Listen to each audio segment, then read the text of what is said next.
How's it going, everybody, and welcome to Creek Fishing Adventures. And I got a video that I think is going to be pretty fun. I've been trying to put together a few different things throughout this winter when the fishing slows down.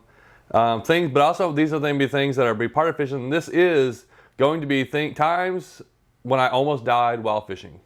I may exaggerate a little bit on a couple of them, and also just some scary things or just some things that people are scared of that I'm not scared of.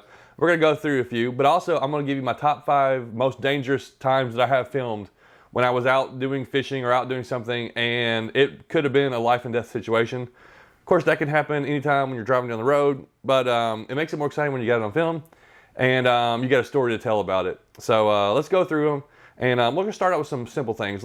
Before we get to the top 5, let's do like honorable mentions.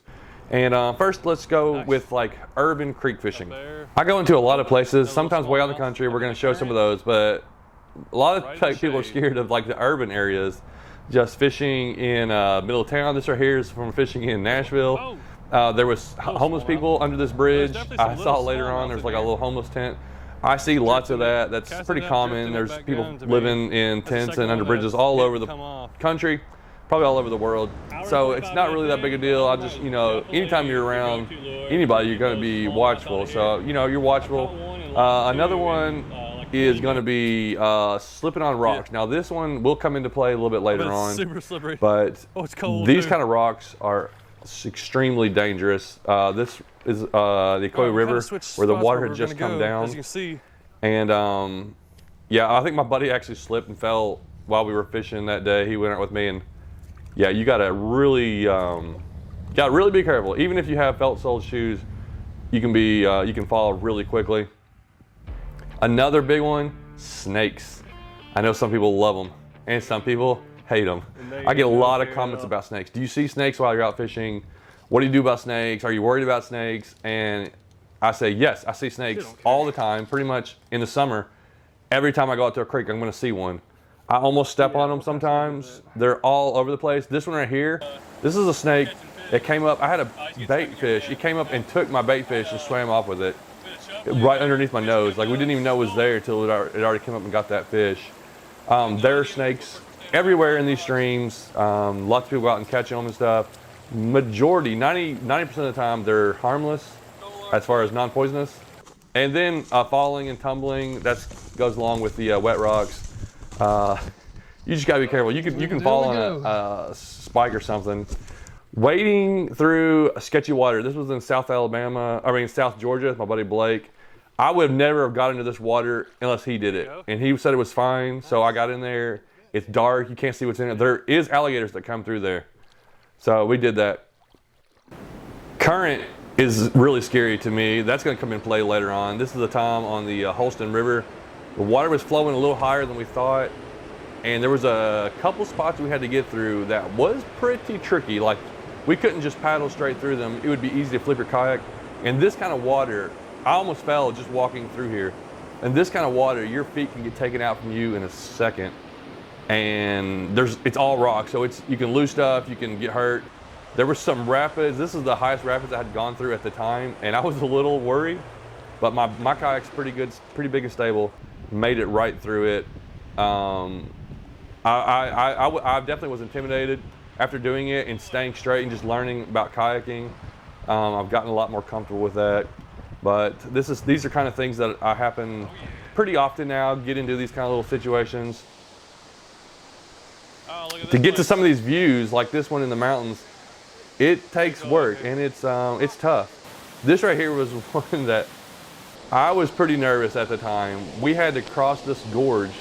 This is a stream that's coming straight out of the hills, and it was just definitely don't want to slip. It was just flowing so strong through there. If I fell, I was going to go travel down like 40, 50 feet downhill, bouncing on rocks. So I took my time getting across this stream. Where's that rock at? Yeah, I was really nervous about it. And I didn't have felt-soled boots on this one either, so it's a little harder to stick your foot to something. Once you get a lot more comfortable with them, you kind of do these things faster, but it doesn't take anything at all to fall and really injure yourself, break some expensive fishing poles. And we were 2 or 3 miles from the road, which was an hour from out of town. So you just gotta kind of keep that stuff in mind and just carry on. So now it's time for our top 5. Those early ones were some stuff was sketchy, some stuff was a little scared to some people, but these are top 5 things that when things actually went wrong. These didn't go as planned, and it could have been dangerous. Some are in my control, some were out of my control. Let's start out with a mountain stream up in the Cherokee National Forest. Beautiful area, way out of the way, an hour out of the way. It was a hike down to it. It was cold that day, and I wanted to hike down this wall, and I was trying to go down the ledge, trying to make it, when I'm supposed to do that. That water was cold. I was trying to get out of it so fast. I did not get hurt somehow. I slid straight down this ledge. I was probably 3 or 4 feet off the water when I slipped. I slipped straight down it, and it was just a gorge. The water came up to like my shoulders almost, but it wasn't really fast current right there, so I was able to hop back out. Number 4, another mountain river, and this is something that I came across that was very surprising, that really startled me at first. These little guys are hitting it too. I wouldn't expect to have I catch some fish. this size I get back fish up on this hit trail. That's a pretty little and spotted I see bass. something. We're trying to find your big brother.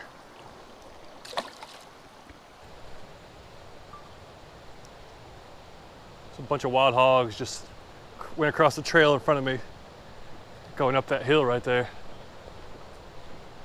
I don't want to get too close, but These wild hogs are all over the place. I see these tracks, but usually you don't see them in the day. These things were huge. These were big ones, and they are very dangerous. They're one of the most dangerous wild animals we have around here. big ones up there. I came up on the trail, and there was a straight shot. I looked down, and I saw something huge and black standing there. I thought it was a bear at first, and they went straight up this hillside like it was nothing. I got a couple views of it a little closer, but that's something I worry about, especially if you watch Old Yeller. You worry about that. All right, we're going on to number 3.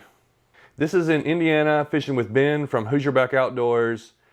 Sometimes things aren't as solid as you think they are, and when you're getting into good fishing holes, you got to watch out. There's all kinds of fish out there. All big bluegill look like. Bluegill, bass. Somebody's been going down that side over there, it looks like. Sliding.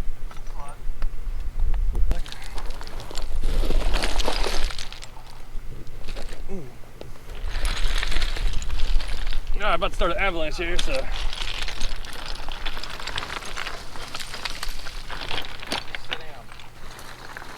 Watch the rock that Ben has his hit you as hand you're on, going. that he puts his support on. Watch that big one, it's about to move.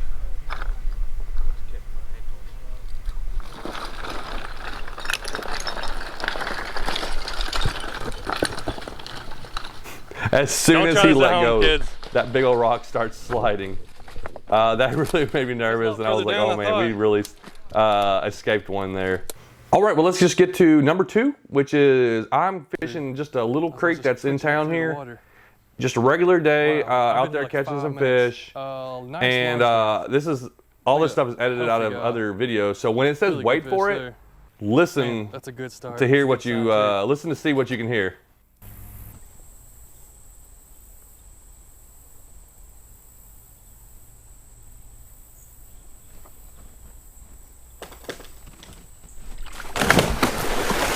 Dang!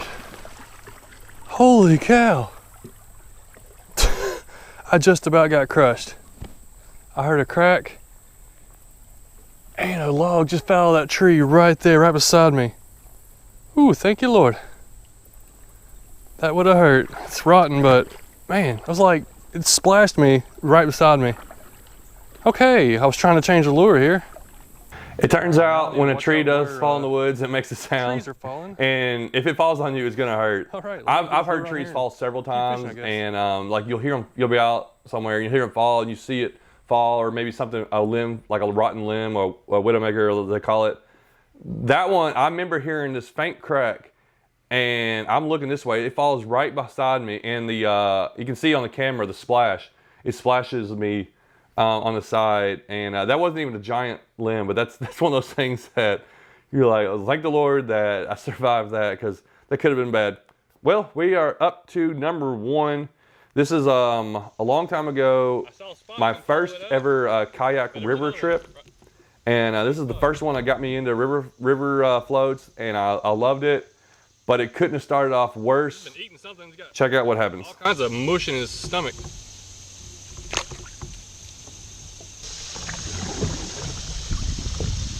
Coming through. Ain't no stopping me. Oh no, I'm gonna ram somebody. This is gonna be bad. Oh! Oh my goodness.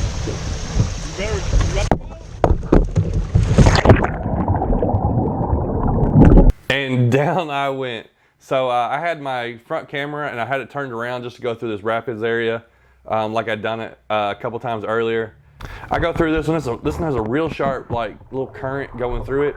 And the 2 guys in front of me that I was going with, one got by fine, and he was just kind of over on the side. The next guy that I was behind, his lure, his rods were sticking up, and his lures got stuck in the tree, like the overhang, and hang his kayak. I come in behind him, and the current just pushes me into the tree also. I stick my hands up to grab, which you're not supposed to grab anything, but I stick my hands up just to hold on, and I couldn't move. I got stuck, and I couldn't figure out why I couldn't move, and I started tilting, and once you start tilting with that current, it just flipped me over. I tried to get out of the kayak, and I am actually stuck. My kayak floats on down. I was stuck in the water, in the current, with my hand in the tree because I had a hook in my finger. So I had a hook in my finger from getting caught in his lure. It was just stuck. It was just one of the barbs just stuck in there. I'm trying to jerk my hand loose, and I'm like, I don't even feel it because I'm just like a little bit of panic, but a little bit of shock, you know. The water wasn't deep, but the current was so strong I couldn't stand up. So it's like 2 foot of water just ripping through. I'm just like belly surfing on it. My buddy over here is trying to get to me, but he can't because the current's too strong. And I'm like, well, I guess I got to get free somehow. So I look, and it's like, oh, my hand's stuck. And it was braided line. I couldn't break it. I had to reach with my left hand into my pocket, get my knife, cut the line to break myself loose, and just to float down to where, like 10 feet away to where I could stand up. I lost several lures, several fishing things. I had a GoPro that fell in, and I couldn't find it. My phone fell in, and I found it, but it was ruined. No, wait, I think I lost it too. I can't remember. Either way, it was ruined. It was crazy. It was one of those things that every river float, I always wear a life jacket now. Every time I go down any kind of current or moving water, I'm wearing a life jacket. You just don't, that current can just grab you. And if it could have been, that right there definitely could have been the worst situation, where if I got stuck and the water was, flowing in my face or something like that, it could have took me a hard time getting loose, or if I was stuck worse. But that's it. That's some sketchy, scary times, and times I almost died while fishing. I'm sure a lot of people got their own stories. If you want to leave one of your stories in below, that helps out my YouTube channel. I mean, it helps out the video, helps out the channel, helps get more views and stuff like that. So if you feel like leaving a comment or so about your times almost dying, which I'm sure everybody's got theirs. So thanks for watching. It's kind of cool reviewing some of these, and I've learned so many things from this kind of stuff. This is what I've really learned a lot, and try to be safe. You can't get rid of every risk. That's part of life. But you gotta try to choose the right ones, be smart about right situations, and just praise the Lord, you're okay. Well, I'm gonna end this with a few verses from the Bible that I felt would be appropriate for this video. That's what I try to do a lot of times. I try to find a verse that has something to do with that video if I can, maybe a word or a phrase or something. But this one here is in Matthew chapter 10, verse 28. And fear them not which kill the body, but are not able to kill the soul, but rather fear him which is able to destroy both soul and body in hell. Are not 2 sparrows sold for a farthing, and one of them shall not fall on the ground without your Father? But the very hairs of your head are all numbered. Fear ye not, therefore, ye are more value than many sparrows. Just a few verses there talking about how, our life here is temporary. It's going to be over. We the things that we really need to fear are God, because He has the power to send us to heaven or hell. And if we've been saved, or we've accepted Jesus as our Savior, we're trusting in Him, then we really don't have anything to fear. You know, we are going to die, but our home is in heaven. And it says there that, you know, a sparrow or a bird, if it dies, God knows that it happens. And our lives are more valuable than birds, God says. And right now, I just want to talk about that because also there's so much going on. We've been dealing with this virus thing for a couple of years now, and the news and media and everybody, even all the people, everyone's worried to death about dying, and it happens. And we should do things to prevent it. But there is something more important, and it's our afterlife, and putting our trust in Jesus. So just kind of want to end that out. And if your faith is in God, you're trusting Him, you can relax. You don't have to worry. God's got things in control. He's got your time of death or what's going to happen to you in control, and He's going to work it out. And so that's the end of the video, and I'm just going to add that extra in there. Thanks for watching.